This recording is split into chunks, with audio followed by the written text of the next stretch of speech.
Sweden is usually known for Volvo, Eurovision, and the Nobel Prize. But for Ukrainians, Sweden means weapons, and the CV90 infantry fighting vehicle has already gained a solid reputation on the front line.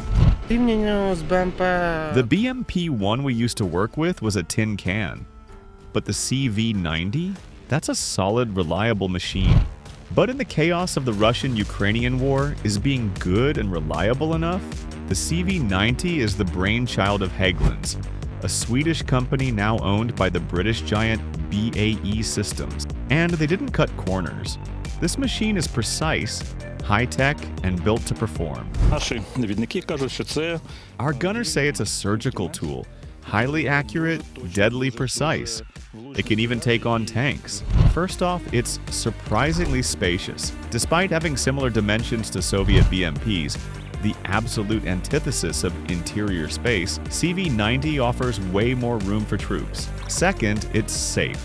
Compared to the BMP-1 still crawling around in the Russian army, the CV90 has twice the armor protection. And then there are the seats, built to absorb shock. They reduce the impact of mine blasts or other explosions, something that could mean the difference between life and death. Another major safety feature is the Barracuda system, a high-tech camouflage net that drastically reduces the vehicle's visibility. It protects against night vision, thermal imaging. It makes the vehicle about 70% less visible than other machines. It hides the heat signature and even helps conceal it from the naked eye. And does this actually help in combat? Oh, absolutely. I'd say 70% of our survivability comes from this protection. So how do the enemy spot a CV90? They don't. It just looks like a wrecked, gray, burned-out vehicle. And that's just the beginning. The CV90's capabilities don't stop there. They only get better. With enemy drones swarming the battlefield, speed is everything in the Russian-Ukrainian war. A fast vehicle can complete its mission and get out before an FPV drone locks on or artillery zeroes in. And when it comes to speed, the CV90 has zero issues. With a top speed of 43 miles per hour, this thing is practically a Formula One car in military terms. Speaking of F1, its suspension is based on active damping technology, just like in high-performance race cars. Oh, and see this button? Support the channel's growth with a simple like. It has the best suspension. No Russian or Soviet model comes close to this adaptive suspension. It adjusts to the terrain, softens or stiffens as needed. In real life, this looks like this. This smooths out off-road travel, boosts speed, and improves mobility. The mobility is incredible. We pushed forward to enemy positions, hit nearly a meter of mud, dove in, powered through, and got the job done. So, sounds perfect, right? A dream machine? Not exactly. Sometimes an advantage can also be a drawback. Tracks, oil maintenance, road wheel replacement, that's all on the driver. But for real repairs, you need a specialized mechanic. Hit subscribe for more honest reports from the front lines.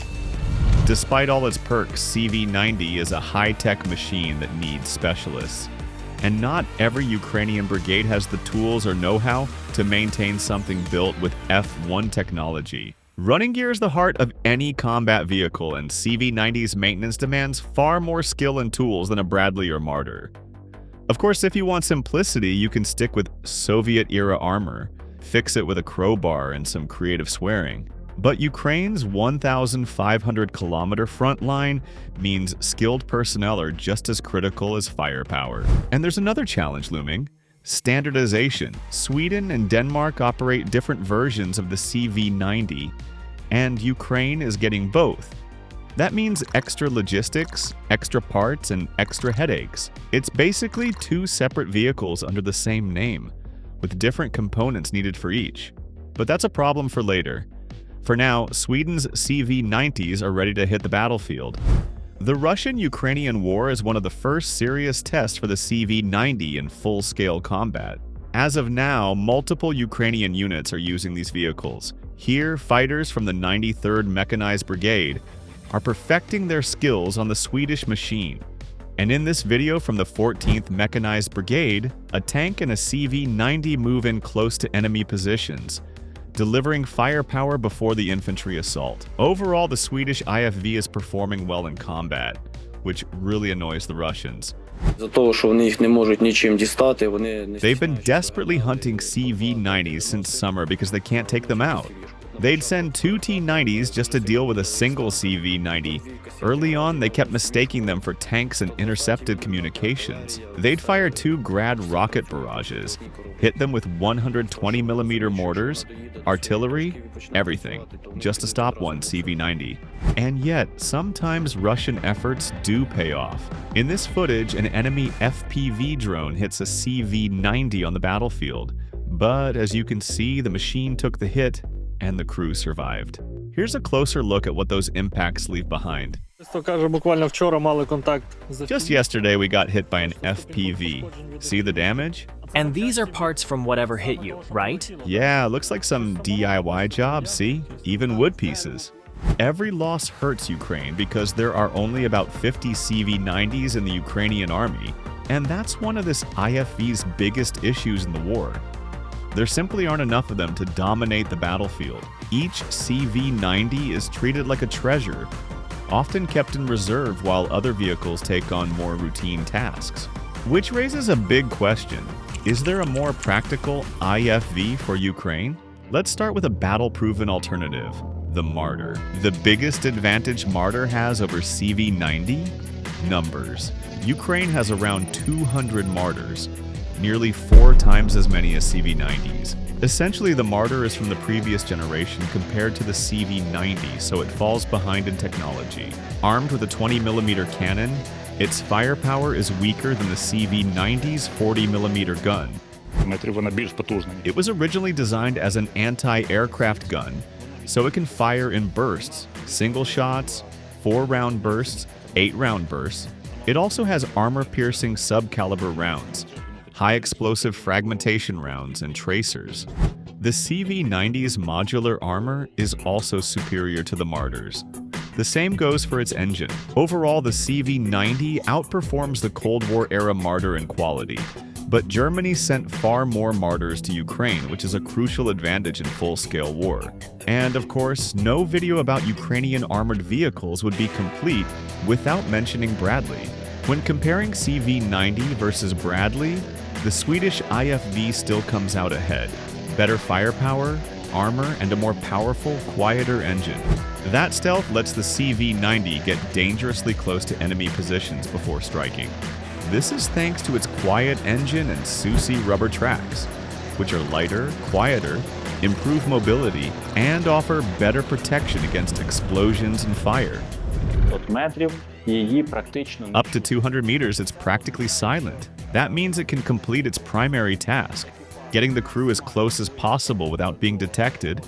No engine noise, no infrared signature, no night vision detection. They dismount safely, and from there, they can open fire. Western stealthy vehicles are terrifying for Russian troops, who struggle to react when hit by surprise IFV raids.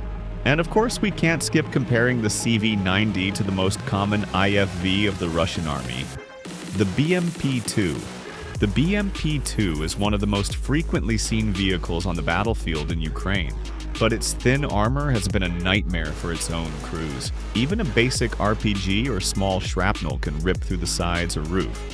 This is a vehicle more dangerous to its crew than to the enemy, but its strength lies in sheer numbers. Obviously, the CV90 can wipe out multiple BMP-2s, but in the end, will quality really beat quantity?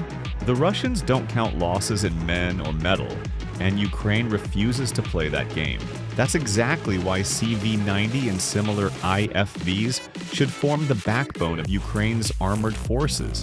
The BMP-2's only advantage is its price. Cheap production and upgrades allow Russia to crank out far more units than Western countries. A Soviet BMP costs under $1 million depending on upgrades, while a CV90 sits at around $10 million. This price tag makes the Swedish IFV one of the most expensive on the market, forcing potential buyers to weigh the pros and cons. but people should always come first. Soviet BMPs are cheap machines for cheap crews. Here, it's completely different. This is expensive tech, but the most valuable thing inside it is the people. By the way, the only Russian IFV that comes close to the CV90 specs is the BMP-3. It packs a 100mm gun, but in every other aspect, the CV90 is miles ahead. Better armor, better automation, and overall better tech. Only its engine power and 70 km/h top speed can somewhat compete. So, what's the bottom line? The CV90 is an excellent machine, but slow production is a serious issue. It outperforms its Western rivals and leaves Russian APCs in the dust, but high cost and complex maintenance prevent it from becoming Ukraine's go-to IFV, at least for now. Localization could change everything. In August 2023, Ukrainian President Zelensky and Swedish PM Ulf Kristersson signed an agreement to produce and maintain CV90s in Ukraine. Since then, there's been radio silence on the project. But let's hope this initiative gets back on track, and we'll see Ukrainian-built CV9s rolling out. So, what do you think? Will the CV90 become Ukraine's main IFV? Will it be replaced by another model? Or do you have a different prediction? Drop your thoughts in the comments.